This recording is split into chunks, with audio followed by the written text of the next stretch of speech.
Hello friends, welcome to channel AZ unlimited. আশা করি ভালো আছেন সবাই। আজকের ভিডিওতে আমি আপনাদের দেখাবো কিভাবে কোনো একটি এক্সেল টেবিলে বা এক্সেল ফাইলে ডুপ্লিকেট এন্ট্রি বের করা যায় খুব সহজে। অনেক সময় দেখা যায় আমরা একটা টেবিল ক্রিয়েট করি, যে টেবিলে হয়তো একটি ইউনিক নাম্বারই হবে, কিন্তু আমরা ভুলবশত অনেকগুলো ডাটা এন্ট্রি দিয়ে দিই যেগুলোতে ডুপ্লিকেট ভ্যালু থেকে যায়। তো আমরা কিভাবে এটি খুব সহজেই ডুপ্লিকেট ভ্যালুটি বের করতে পারবো সেটাই আমি আজকে আপনাদের দেখাবো।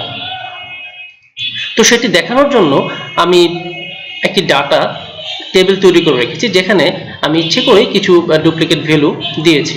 তো এখানে আমার মাত্র 10টি বা 12টি ডেটা রয়েছে, কিন্তু যখন আমাদের ডেটা হবে কয়েকশো বা কয়েক হাজার, তখন এটি বের করা খুব একটা সহজসাধ্য ব্যাপার নয় যদি আপনি ম্যানুয়ালি বের করতে চান। তো কিভাবে আপনারা খুব সহজে এটি বের করবেন, তো চলুন এটাই আমি আজকে আপনাদের দেখাবো। আমার এখানে যে টেবিলটি রয়েছে খুব ছোট্ট টেবিল, কিন্তু সব বড় ধরনের টেবিলের জন্য একই প্রসেস হবে।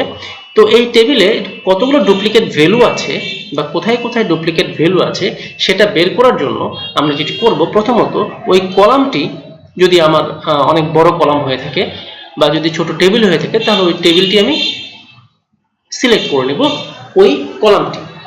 এবার আমরা যাব হোমের, হোম থেকে যাব, এখানে দেখুন কন্ডিশনাল ফরম্যাটিং যে অপশনটি রয়েছে, সেখানে ড্রপ ডাউন লিস্টে আমরা ক্লিক করব।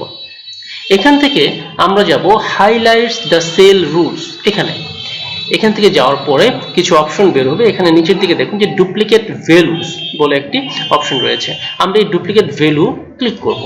তো এখানে ডুপ্লিকেট ভ্যালু ক্লিক করার সাথে সাথে একটি ডায়ালগ এসছে, এটা আমরা ওকে করে দিই। এখান থেকে আমরা যেটা করতে পারবো সেটা হচ্ছে আমরা কালার চেঞ্জ করে নিতে পারবো, না এখানে ডুপ্লিকেট ভ্যালু অথবা ইউনিক ভ্যালু যেটা আমরা সিলেক্ট করতে চাইবো সেটি আমরা নিয়ে নিব। তো যেহেতু আজকে আমরা ডুপ্লিকেট ভ্যালু বের করব, আমি এটাকে ডুপ্লিকেট ভ্যালু সিলেক্ট করে ওকে করে দিচ্ছি।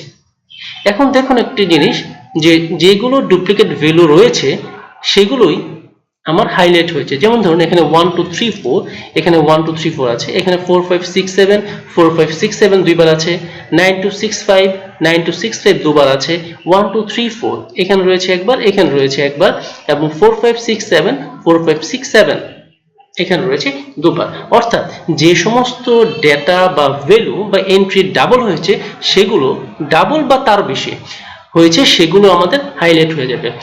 আমরা আবারও পূর্বাবস্থা নিয়ে যাই।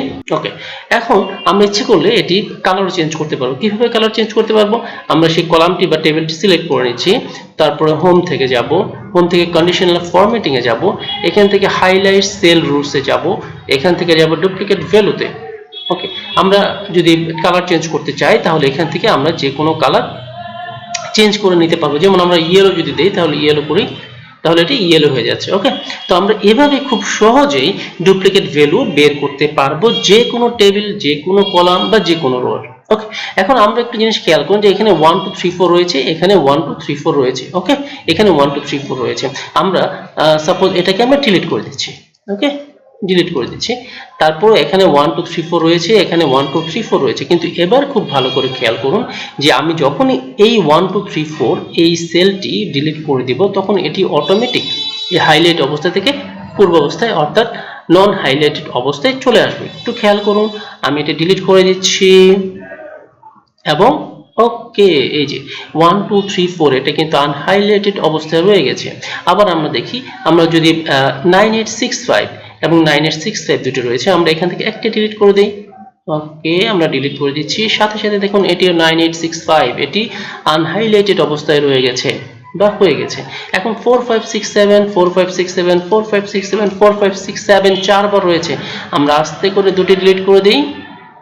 ওকে, তারপর 4 5 6 7 4 5 6 7 অর্থাৎ এখানেও ডুপ্লিকেট রয়েছে, আমরা আস্তে করে এটি ডিলিট করে দিচ্ছি। ওকে, তাহলে এখন আর কোনো ডুপ্লিকেট ভ্যালু রইল না, অর্থাৎ এখন এখানে আমার প্রত্যেকটি ইউনিক ভ্যালু রয়েছে। তো বন্ধুরা, আশা করি বুঝতে পেরেছেন কিভাবে আমরা খুব সহজেই কোনো একটি ডাটা টেবিলের বা কোনো একটি কলামের বা কোনো একটি রোয়ের ডুপ্লিকেট ভ্যালু খুব সহজেই বের করতে পারি। সেটি আজকে আমি আপনাদের দেখালাম। আশা করি আমার এই ভিডিওটি, ছোট্ট ভিডিওটি আপনাদের অনেক ভালো লেগেছে। যদি ভালো লেগে থাকে তাহলে অবশ্যই আমার চ্যানেলটি সাবস্ক্রাইব করুন, ভিডিওটি লাইক করুন, কমেন্টস করুন এবং শেয়ার করুন। ভালো থাকুন, দেখা হবে নতুন কোনো ভিডিও নিয়ে। ধন্যবাদ।